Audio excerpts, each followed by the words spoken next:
Hey guys, happy Friday. Hope everyone's had a good week. It's our last school day of the week, and we're going to read our second half of the second chapter. I'm going to read a couple of poems since it's still April's Poetry Month, and then we'll go over the assignment, which is kind of the last thing about main idea for the week. So we'll pick up where we left off, and then I will go over a couple of poems, and then we'll go over the plan. Okay? So Ben started up slow, and out of nowhere it happened. There was something different about him. Brody hadn't looked away, but all at once there was a difference. He blinked, and then he saw it. There was a glow, a golden glow around him, a shimmering brown coat. Then, reaching from the clouds above, a long beam of matching golden light stretched down. Not with a flash, but with warm seep, like the sun rising. But it was just a sunrise for him. His little tail began to wag.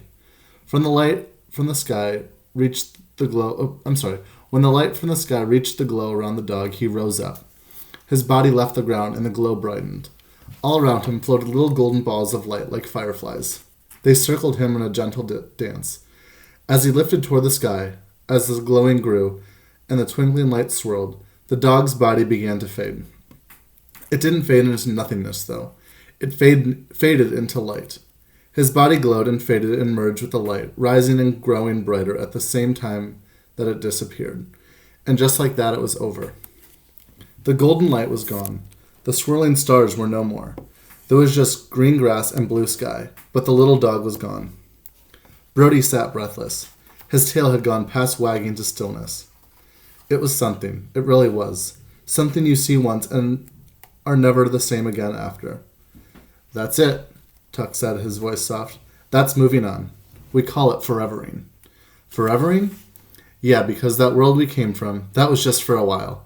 And this one place here is even shorter. But the next place, that's the forever place. Tuck blew out a breath, and then his tail thumped on the grass behind him. So there you go, he said briskly. That's forevering. And that, buddy, is what you should be shooting for. He bent down to scratch at his own ear with his hind paw, but he paused when his eyes caught Sasha. You all right there, Sasha? Tuck asked. What? Yeah, she said, shaking her head. She wagged her tail and panted cheerfully. What? She asked again. Nothing, he said, but there was something that sounded a little like sadness in his voice. Because Tuck, he was crazy and he was fast and he was wild, but he was also wise in a lot of ways. And looking at Sasha right there, he knew. But he just finished scratching and shook his ears out. So, when does it happen? Brody asked. Like, when are we ready? It depends, Tuck said. Some dogs run around, splash in the river, and then go straight to forevering. For others, it takes a little longer, but everyone forevers eventually. Without warning, he flopped over onto his back, kicking his legs and twisting to scratch his back on the grass. Well, Sasha said, except you. Me, Tuck said, still rolling. I ain't in no rush. How long have you been here? Brody asked. Who knows? Tuck stopped rolling and jumped up, then spun in a quick circle. They'd clearly been standing still too long for Tuck. Longer than anyone else, but not long enough, I guess. I like it here. I'll forever someday. That's how it works, buddy. There's no use fighting it. All the peace that Brody had felt after watching the little dog faded. No use fighting. It came back in flashes. His boy's face, angry voices, darkness, fear, the terrible feeling of leaving, the taste of danger in his mouth. No, Brody said. I have to go back. Sasha nuzzled at his ear. Listen to him, Brody. You can't go back. She spoke softly. It's impossible. Well, I said there was no use, Tuck interrupted, scratching at a rock stuck in the dirt in his feet. I didn't say it was impossible. What? Brody said. His heart sparked with sudden hope. How? There is a way, Tuck went on, stopping playing long enough to look up at Brody. But you don't want to do it, buddy. Trust me. I can't not go back, Brody said. I have to go back. If there's a way, show it to me. Why? Tuck asked, going to work on the rock again. What's so important? Why do you need to go back? Because Brody gritted his teeth hard like he was gripping something that his very life depended on, and he tried with everything in him to remember. He closed his eyes. He thought of his boy, of his face, his voice, his smell. A wisp of a memory came to him. Laughter, wagging, sunlight. Brody grabbed the threads of the memory, held them tight with his teeth, pulled them in, and then he had it. It was him and his boy chasing each other through piles of thick, squishy coldness. A word came with the memory. Snow. They were at a park, the same park he'd had blurry visions of earlier, and their breath puffed in front of their face in little white clouds. The slides were empty, the swings were still and draped with snow. It was just him and his boy in the snow, and the sky was a cloudless, powdery blue above them. The boy's cheeks were red, and his lips were chapped but pulled in a wide smile. The boy bent and scooped a handful of snow into a ball and tossed it, calling, "Catch, Brody!" Brody snapped at the ball and it exploded, filling his mouth with coldness and wetness, and a taste like water. He shook the snow out of his eyes and barked for another.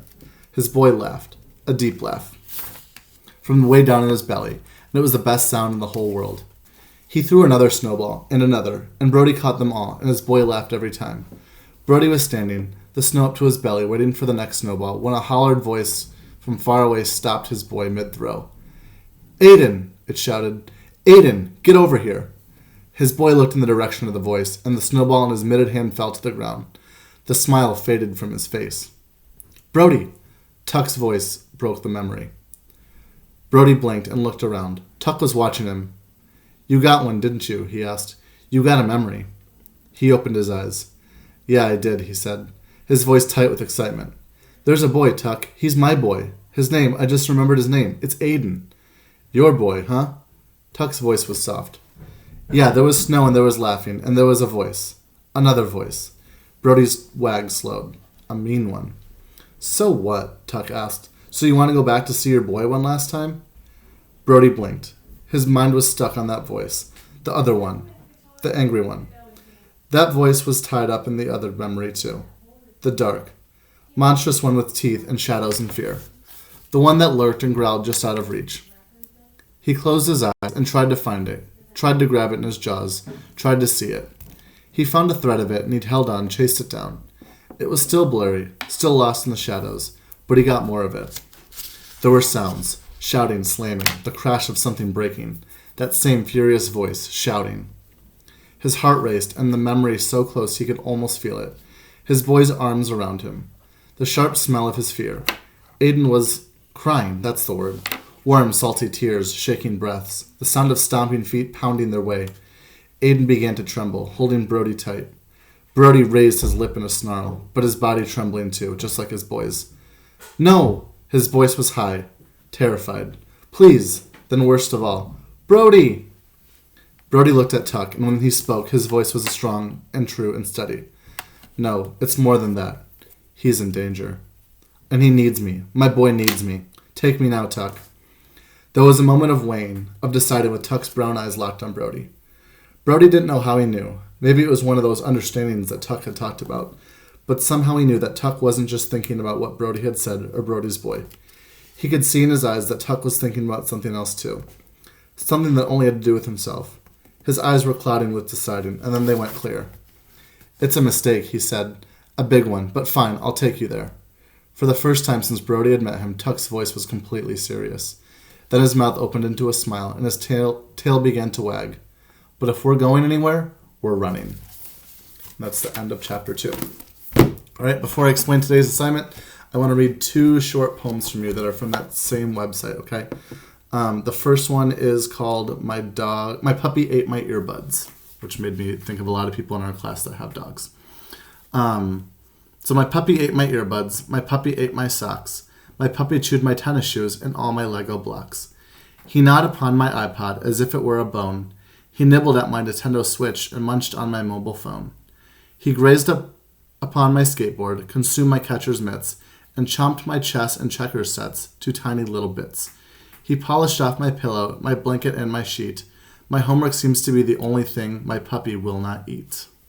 That's kind of funny. The second one is even shorter, and it's I can't wait for summer. I can't wait for summer when school days are done, to spend the days playing outside in the sun. I won't have to study, no homework, no tests, just afternoons spent on adventures and quests. Instead of mathematics and writing reports, I'll go to the park and play summertime sports. Instead of assignments, report cards, and grades, I'll go play baseball and watch parades. I'll swing on the playground, I'll swim in the pool, instead of just practicing lessons in school. The second the school year is finally done, I'll spend every minute with friends having fun. I hardly can wait for the end of the year. I'm counting the days until summer is here. It's hard to be patient, it's hard to be cool. It's hard to believe it's the first day of school. So they're imagining that poem on the first day of school, thinking about summer. All right, so your assignment today is to finish up your exact path. So if you have not gotten your 60 minutes, you have today to get that done, to be shouted out on next Monday's video.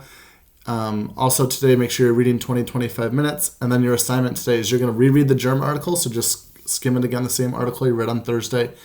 And then there's a new document in Google Classroom today, and it's a PowerPoint slide. So what you're going to do is you're going to open it, and it's going to create your own slide, and you're going to answer the 4 questions in there. So you're going to write your main idea, and it'll have a text box that just says click on this box to write your main idea. You'll just write your main idea. And then you're going to come up with the 3 supporting details. And your 3 supporting details are kind of like your 3 reasons in opinion writing. Okay, so think about it. It's 3 examples of why you think your article's main idea is that main idea. Okay, so 3 examples that show that the main idea is what you said it is. And that's all you have to do. And then you need to turn that in Google Classroom. So that way I can make sure that's kind of like our quiz at the end of the week. So I know that you know how to do main idea, and I know that you know how to do your 3 supporting details. Okay? Remember, we have a Zoom today at noon, so I will hopefully see you all then. Have a good day. Bye, guys.